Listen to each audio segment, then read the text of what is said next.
제가 연습한 춤을 신할 때마다 한 여자애가 저에게 아 땡땡이 너무 귀여워. 그럼 우리 진짜 사귈래? 짜증나. 쟤한테 고백받았어. 부모님이 과외 선생님을 붙여주기로 하셨죠. 새하얀 도자기 컵에 누나의 분홍 립스틱이 저는 립스틱이 묻은 종이컵을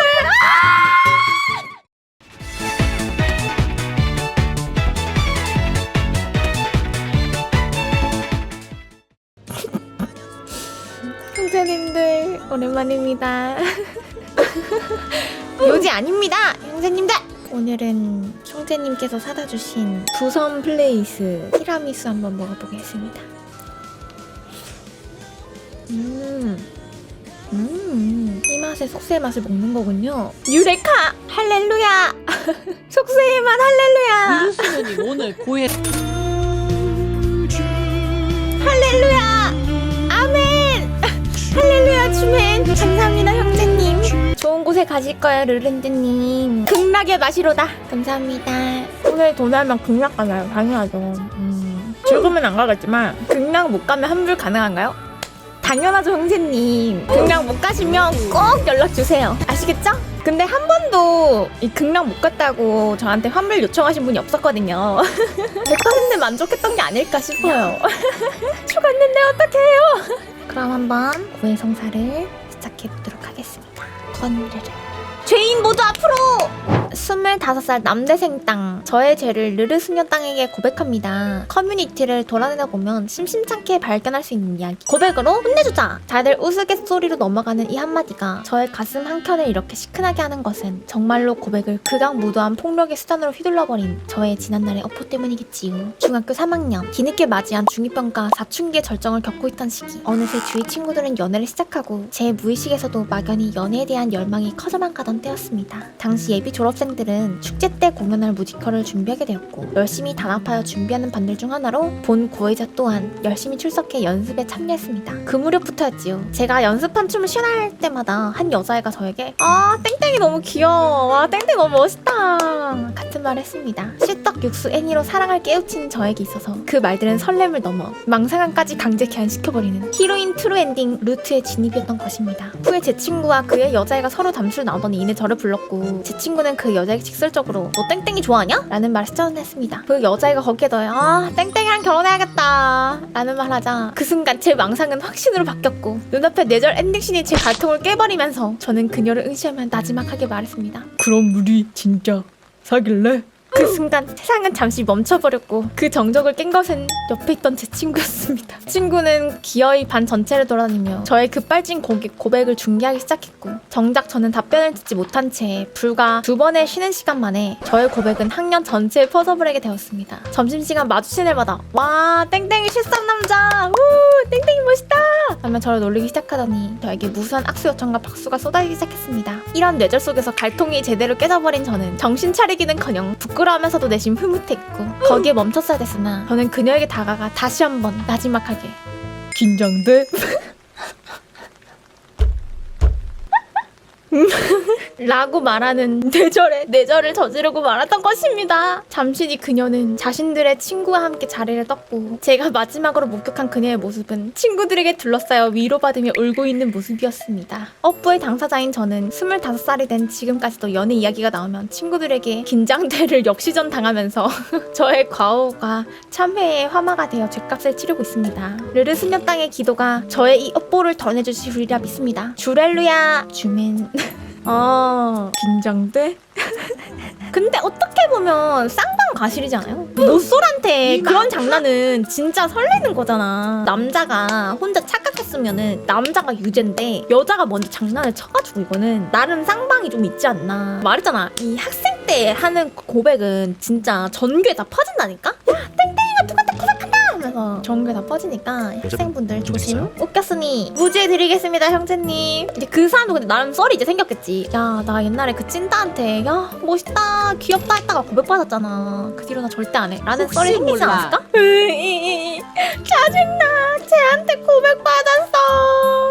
다음 고해성사입니다. 매니저님 진짜 극혐입니다. 조심하십시오. 한번 볼까? 때는 제가 고등학교 1학년 때 당시 성적이 굉장히 처참해서 부모님이 과외 선생님을 붙여주기로 하셨죠. 그렇게 과외 선생님으로 온 사람은 저의 이웃 사촌이자 가장 친한 친구의 친누나였습니다. 그런데 이 누나가 고3이 된 이후로는 두문 분출하면서 대입 공부에만 매진하더라고요. 그렇게 서울의 좋은 대학에 들어간 그 누나는 특별히 시간 낼 필요도 없이 막내도 편한 데다가 친구 동생 공부 봐주는 정도를 생각해서 제 과외를 맡게 됐죠. 처음엔 별 생각 없이 한 달 남짓한 여름방학 동안 컴퓨터 게임 좀 못하겠구나 싶었습니다. 그런데 누나가 처음 우리 집에 온 날 꾀꼬리가 제 맘을 꾀꼬리하고 올렸습니다. 대학 가면 예뻐진다는 말은 둘째치고 혈기왕성한 고등학생한테 흰색 나시의 청합 팬츠는 굉장히 자극적이었으니까요. 그렇게 과외를 시작하고 어느 날 과외 중에 어머니가 간식을 내주셨습니다. 즐겁게 나눠 먹으며 그날 과외를 끝나고 치우려는데 새하얀 도자기 컵에 누나의 분홍 립스틱이 붙어있는 게 눈에 들어왔죠. 간신히 아무 짓도 하지 않고 휴. 바로 다음날 오렌지 주스가 든 종이컵을 내갔죠. 이거 그거 미연 씨랑 똑같다. 어머니가 썰어놓고 나간 수박과 오렌지 그리고 물티슈도 함께요. 그날 과외가 끝나고 누나의 새빨간 립스틱이 묻은 종이컵과 이빨 자국이 난 수박, 쭈글쭈글한 알맹이만 남은 오렌지, 입술을 훔친 물티슈, 보상 4종 세트가 제 눈앞에 남았습니다. 죄악감이 드는 것은 잠시일 뿐 저는 립스틱이 묻은 립스틱이 묻은 종이컵을 입에 대고 개걸스럽게 수박의 새하얀 부분과 오렌지 알을 씹었습니다. 그렇게 한참을 부상에 심취하다가 대신 버려준다며 받은 물티슈로 산뜻하게 마무리를 했고요. 읽으시면서 역겨우셨겠지만 아직도 친하게 지낸 제 친구를 볼 때마다 몹쓸 짓 했다는 생각이 들기도 하고 최근 르르땅이라는 아이돌 방송을 보면서 삽니다라는 채팅을 치고 간간히 떠올라서 지금이라도 고해성사를 합니다. 수녀님 정말 반성하고 있는데 이런 저라도 죄를 사여줄 수 있으실까요? 죽어! 진짜 키모다. 아니 러브 딜리버리가 진짜 현실에서도 있을 법한 스토리였다고? 러브 딜리버리의 그 할짝이 실제로 있을 수 있던 썰이었다고? 그만 정신을 잃어버린 노래스니까. 이게 주폭도 평균인가요? 아니에요.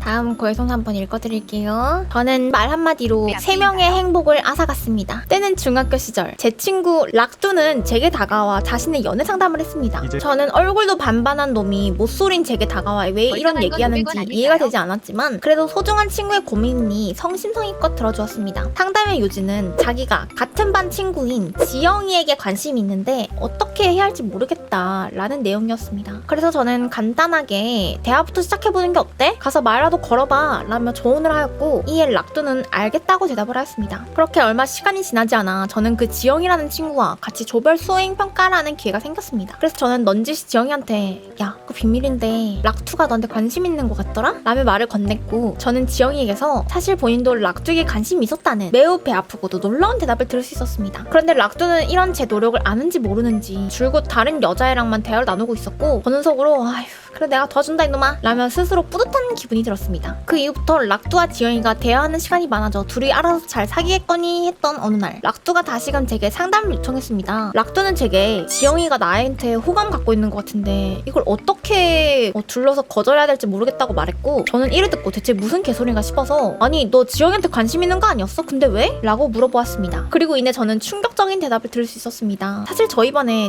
지영이가 2명 있었는데 그 둘은 성까지 같아서 선생님들은 이들을 지영 A, 지영 B로 불렀습니다. 알고 보니 친구는 지영 B에게 관심이 있다면 제게 상담한 것이었고 저는 이를 당연히 지영 A라고 혼자 착각한 것이었습니다. 그도 그럴 게 락두와 지영 A는 외모가 수려해 반에서도 락두와 지영 A 이 둘을 엮는 얘기가 장난식으로 자주 나오곤 했기에 다행히 락두의 관심 상대를 지영 A라고 생각하였고 저는 지영 A에게 락두가 너한테 관심 있대 라며 잘못된 정보를 알려준 것이었습니다. 그때 하필이면 락두에게 관심이 있던 지영 A는 제 이야기를 듣고 락두에게 다가가 줄곧 대화를 시도했던 것이었고 이러한 모습을 본 지영 B는 락두가 지영 A에게 관심이 있는 것을 착각해 그와의 자리를 피한 것이었습니다. 결국 지영 A에게 마음이 없던 락두는 지영 A를 멀리하였으나 지영 B는 이미 다른 반에서 남자친구를 사귄 뒤였고 이런 락두의 모습에 어이없어하던 지영 A는 본인을 좋아하는 거 아니었냐 물어봤다가 퇴짜를 맞았다는 이야기를 건너 전해 들었습니다. 이제 와서 생각해보면 당연히 물어보아야 할 사실을 제 맘대로 판단하고 넘어갔던 게 중학교 수준에서 나올 법한 급한 실수한 생각이 들어 친구에게 미안한 마음이 듭니다. 성인이 된 지금도 락두와는 계속 연락하며 자주 보는 사이이기 때문에 그에게 절대로 이 사실을 밝힐 생각은 없지만 친구의 소중한 첫사랑을 망쳐버리게 된 제 죄가 조금이나마 용서받길 바라며 이렇게 글 남겨봅니다. 네가 절대로 이 방송 볼 리 없겠지만 락두야 정말 미안했다. 근데 뭐 실수한 거니까 너무 고의가 아니니까 어쩔 수 없지. 사랑은 타이밍이야 유유. 근데 중학생이면은 기왕 지영 A랑 썸 탄 김에 약간 지영 A랑 사귈만도 하지 않나? 반에서 예쁘고 유명했다며. 그러면은 지영 A랑 사귈만 하지 않나? 되게 순정남이었나 보네. 그만큼 비가 좋았던 거지. 오. 네, 르르 소녀당도 고해성사할 게 있어요 여러분들. 며칠 전에 진행했던 카톡 쿤수 콘텐츠 너무 르르땅 막말이 심했던 건지 그날 밤 자기 그래, 전에 너무 컨셉이지, 종이컵. 말하기 전에 생각하고 참고 말했어야 됐는데 너무 말이 심했던 게 아닐까. 굉장히 후회를 했었답니다. 진지하게 상처를 받으신 분이 있었다면 어떡하지? 근데 약간 두 가지 마음이 되게 싸웠어요. 아, 말이 너무 심했나? 아니 근데 찐따 같은 건 사실이었잖아. 그래도 그런 말 하면 안 됐는데. 아니 지네가 사실대로 말해달라며. 그래도 나 너무 심했어. 두 개의 자아가 이렇게 막 싸웠달까요? 미안해서 소개팅에서 잠을 보게 못 됐지. 잤어요. 밤 겨우 10시간밖에 못 자가지고. 힝. 아 누가 찐따가 트랬냐고 키키유. 그니까 지네가 사실대로 말해달라며. 한번 사과해볼게요. 제가 대놓고 찐따라고 막 욕하고 막 패서 미친놈들아 나와 잘못했잖아. 미친놈들아 네가 잘못했잖아. 그래도 이제 르르땅이 항상 이제 시청자분들에게 고마움과 미안함을 가지고 있다는 점은 다들 아시겠죠? 이때 그냥 패기만 하는 게 아니다. 르르땅은 애정이 담긴 주먹인 거지. 이번 고해성사는 이게 끝인 것 같아요. 굉장히 무난하고 죄가 좀 적으신 분들이 많아서 오히려 킹하였습니다. 이렇게 오늘도 몇 달 만에 고해성사를 한번 진행해 보았는데요. 재밌게 보셨다면 르르스녀땅 유튜브 구독과 좋아요 부탁드립니다. 안녕.